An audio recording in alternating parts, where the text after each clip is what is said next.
আসসালামু আলাইকুম। তো আমি বিকেলের নাস্তা আজকে রেডি করতেছি, সেটা আপনাদের সাথে শেয়ার করব।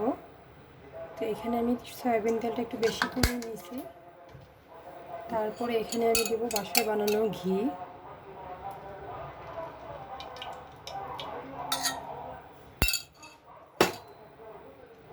তারপরে এখানে দেব আমি অল্প সামান্য সাদা এলাচ, একটা দারচিনি, লং হালকা ভেজে নিব।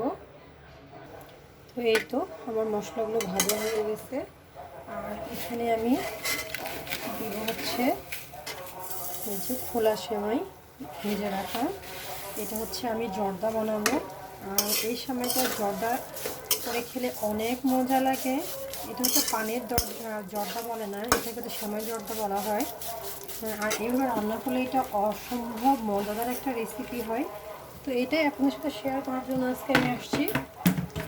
আপনারা কারা কারা এই রেসিপিটা খেয়েছেন অবশ্যই জানাবেন। আমার তো বেশ থাকে, বা বাসা যদি পুরো মেহমান হঠাৎ চলে আসে, তো এটা যে কোনো সেমাই দিয়ে চটজলদি করে দেওয়া যায়। লবণ দিব, লবণটা আরেকটু বেশি লাগে স্বাদ মতো। এটা অনেক মজাদার একটা সেমাই জর্দা হয়। এখানে অনেকে কালার অ্যাড করে, আমি কোনো কিছুই দিব না, সিম্পলভাবে রান্না করতেছি। এটা আমি এখন সুন্দরভাবে ভেজে নিব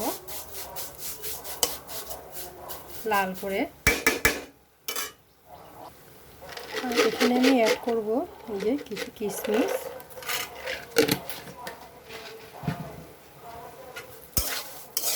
আর অবশ্যই কিন্তু একটা জিনিস খেয়াল রাখতে হবে, এই সেমাই জর্দাটাতে কিন্তু খুব বেশি পানি অ্যাড করা যাবে না। এটা কিন্তু মাথায় রাখতে হবে যেন ঝরঝরা হয়।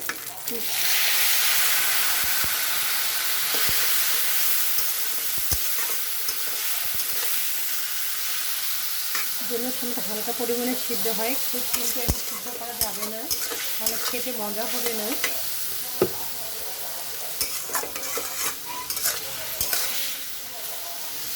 এখানে আমি এখন অ্যাড করবো এই চিনি।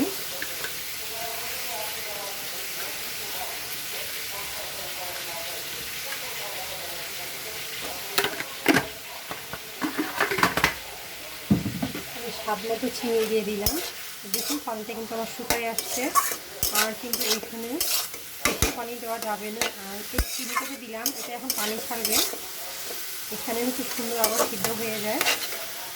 তারপরে আমি এখানে অ্যাড করবো যে গুঁড়া দুধ।